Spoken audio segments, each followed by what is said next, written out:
திருச்சிட்டம்பலம். திருவாசகம். திருவெண்பா. அணைந்தோர் தன்மை.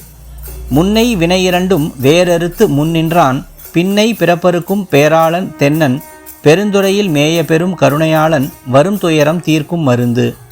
இதன் பொருள், தென்னன் திருப்பெருந்துறையில் எழுந்தருளியுள்ள பெரும் கருணையாளன், இனி வரும் துன்பங்களை தீர்க்கும் மருந்து போன்றவன் சிவபெருமான்.